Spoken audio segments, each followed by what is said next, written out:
పదవిన రోలరు రథమా పదవిన రోలరు రథమా లారి లారి లారి లారి లారి లారి లారి లారి లారి లారి రథమా. ఏమండి పెళ్లి నాటికైనా చేరతావా దీంట్లో? పెళ్లికెళ్తూ కూడా ఈ రోలర్ మీద ఏంటి నాన్న? ఎంచక్క కారులో వెళ్ళొచ్చు కదా. ఓరి యదవా, ఇది అచ్చొచ్చిన రోలరు. 30 ఏళ్ల క్రితం మీ అమ్మని తగిలించుకోవడానికి విజయవాడ నుండి శ్రీకాకుళం వరకు ఈ రోలర్ మీదే వెళ్ళాను. వచ్చారులేండి, ముహూర్తం అయిపోయిన 3 నెలలకు వచ్చారు. ఆ ముహూర్తానికి మా అక్కకు పెళ్లి అయిపోయి నేను బుక్ అయిపోయాను. షటప్ అయిపో. నన్నేమనంటే అప్పుడం అయిపోతావే అన్నవరనుకుంటున్నావే. జై కామరాజు వడయార్ అంటే మైసూర్ రాజేష్ ఆఖరి వంశం అన్నమాట. ఆ తాతలంతా ఏనుగులు ఎక్కారే. ఏనుగులు అయితే మేత బొక్కని ఏనుగులు అమ్మేసిన నీ రోలర్ మెయింటైన్ చేస్తున్నాను. పిచ్చిదానా. రోలర్ రథ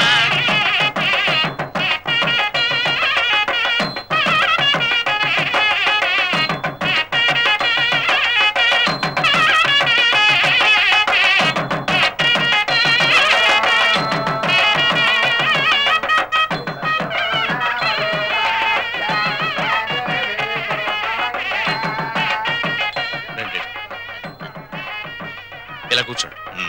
ఎక్స్క్యూజ్ మీ, ఒక్క నిమిషం. నమస్కారం. నమస్కారం, కూర్చోండి. బాగున్నారా? 2 లక్షలు.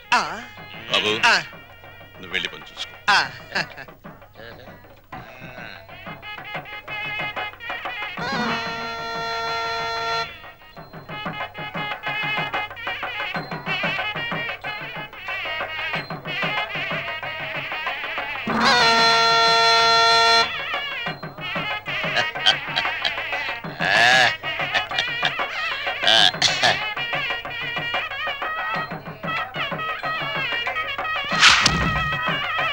తీసుకోండి.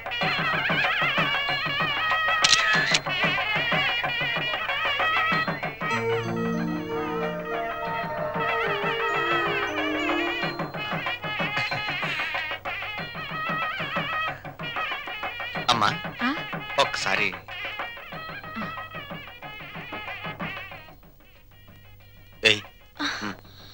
అరే లేమ్మా, ఏమిట్రా ఇది? అమ్మా నాన్నల మాట విని చెడ్డగా ప్రవర్తించాను, నన్ను క్షమించండి అత్తయ్య. బుద్ధొచ్చింది. బాగా బుద్ధొచ్చిందా? నువ్వు ఊరుకోరా, అవే మాటలమ్మా. ఏదో చిన్నతనం, నిన్నంత మాత్రం అర్థం చేసుకోలేనా? పిచ్చి పిల్ల, లోపలికి వెళ్ళదానరా.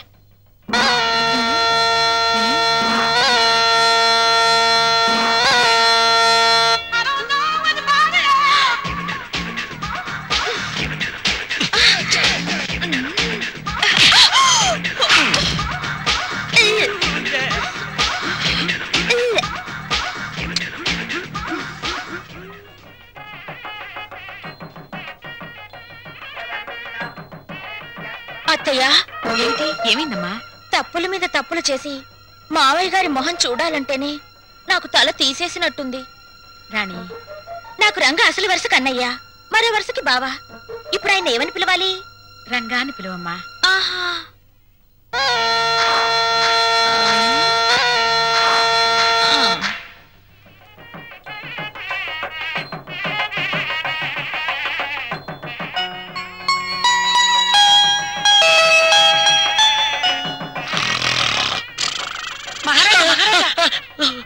మీరు ఎప్పుడైనా జైలుకి వెళ్ళారా?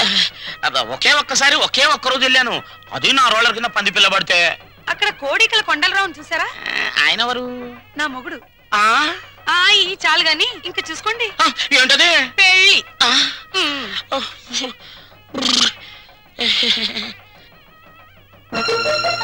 అత్తయ్య, మళ్ళీ ఏమిటమ్మా? అందరూ నా వంక మీ అబ్బాయి వంక చాలా హీనంగా చూస్తున్నారు. పరువు గల ఈ కుటుంబ గౌరవం నిలబెట్టడం కోసం మేమిద్దరం ఎటైనా వెళ్ళిపోయి బ్రతకాలనుకుంటున్నాం. అయ్యో, ఇంత చిన్న విషయానికని ఎక్కడికో పోవడం ఎందుకమ్మా? మీ మావయ్య గారితో చెప్పి డబ్బుకి ఏర్పాటు చేస్తాను, ఏదో వ్యాపారం చేసుకోండి.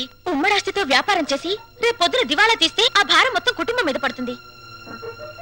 అందుకని ఇద్దరి కొడుకులకి చెందవలసిన ఆస్తి ఎవరిది వారికి పనిచేస్తే మీకే బాధరబందీ ఉండదు. దీన్ని తగలబెడతానికి పెద్ద దివిటి అక్కర్లా, చిన్న అగ్గి పుల్ల చాలు. ఆ అగ్గి పుల్లే నీ కోడలు, నా కూతురు అన్నమాట. కాదత్తయ్యా.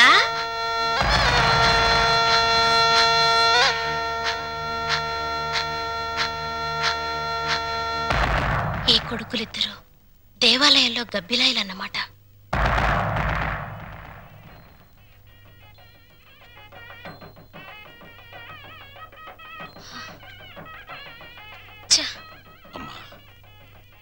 ఇంట్లో అన్ని అన్యాయాలు జరుగుతున్నాయి నాన్న. ఏమైందమ్మా? మా మరిది ఆస్తిలో వాటా కోసం ఏవేవో ఎత్తులు వేస్తున్నాడు.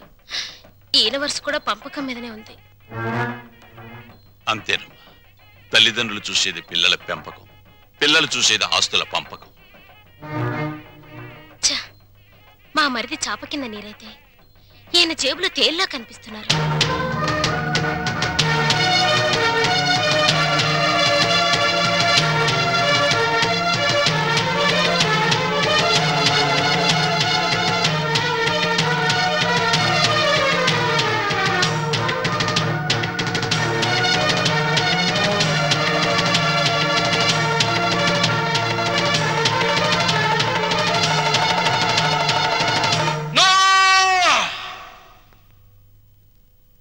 ఏమయ్యా రఘురామయ్య, మీసాలొచ్చాక కొడుకుల్ని దూరంగా ఉంచాలి, పెళ్ళాలొచ్చాక అంటరాని వాళ్ళుగా చూడాలి.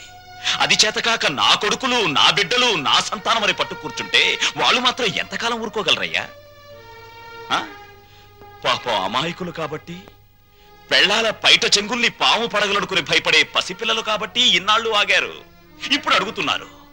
అడిగితే కాదండానికి నువ్వెవరివయ్యా? పంచు ఆస్తుల్ని. రంగా, నువ్వు కూడా పెద్దోడు చిన్నోడు చెప్పిందే కరెక్ట్ అంటున్నాను. చెప్పింది చేసి నీ పెద్దరికం కాపాడుకో. రే రంగా, నువ్వు వాళ్ళతో చేరి నన్ను వెన్నుపోటు పొడుస్తావురా? పెద్ద వాళ్ళకి తప్పట్లేదు వెన్నుపోట్లు, నువ్వెంత? ఇప్పుడు నువ్వు ఆస్తి పంచకపోతే రేపు నీ కొడుకుల మాటల పోట్లు, కోడల చేతి పోట్లు, కోర్టుల నోటీస్ పోట్లు, పోట్లు అన్ని పోట్లే. జాగ్రత్త. రంగా, అందరూ ఒకటిగా కలుసున్నప్పుడు ఆస్తి పంపకాలు ఎందుకురా? అమ్మా, ఈ చేతి వేళ్లున్నాయి, ఇవి అన్నం కలుపుకోవడానికి, తినడానికి, కడుక్కోవడానికి కలిసి ఉంటాయి. తిన్నాక వేటికవే నీకు నువ్వే నాకు నేనే అని మళ్ళీ దూరం అవుతాయి. నీ శరీరంలోని భాగాలే ఒకటిగా ఉండనప్పుడు నీ కడుపులో పుట్టిన బిడ్డలు మాత్రం ఒకటిగా ఎలా ఉంటారు? ఎందుకు ఉండాలి? రంగా, ఎందుకురా అందరూ కలిసి ఆయన్ని చిత్రహింస చేస్తున్నారు? అమ్మా, చిన్న కొడవలు ఆపేసి భోజనానికి రండి. ఏ విషయం తేలేదాకా మేమెవరం భోజనాలు చెయ్యం. రండి.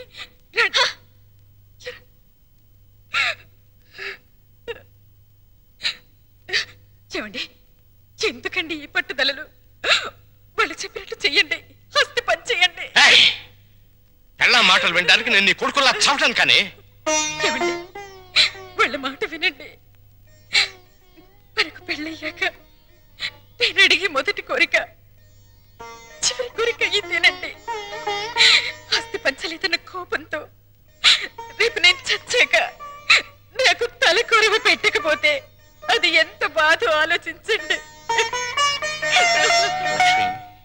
వాళ్ళు మనిషిని, నువ్వు మనసుని చంపుతున్నారు. నాకు ఈ దరిద్రం వద్దు. అందరూ వినండి, నేను నా ఆస్తిని నా కొడుకులకి పంచుతున్నాను. నిజానికి నా ఆస్తిని 3 భాగాలు చేయాలి. 2 భాగాలు నా కొడుకులకి, 1 భాగం నాకు, నా భార్యకి.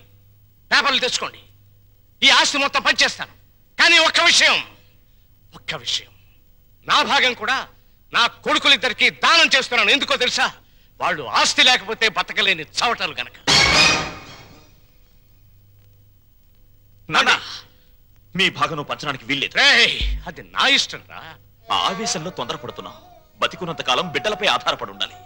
కాకి ఎంగిలి విసురుతారు, కుక్క కన్నం పెడతారు గాని ఆస్తి లేని తల్లిదండ్రులకు ఖాళీ కంచ కూడా వాసం చూపించరు. ఇప్పుడు నీతులు చెప్తున్నావా? ఇందాక నాకు, ఇప్పుడు నా కొడుకులకి వెన్నుపోటు పొడుస్తున్నావా? రే, పంపకాలు పూర్తయ్యేదాకా నువ్వు లోపలికి వస్తే నన్ను చంపుకు తినంత ఒట్టు. పో బయటికి పోరా.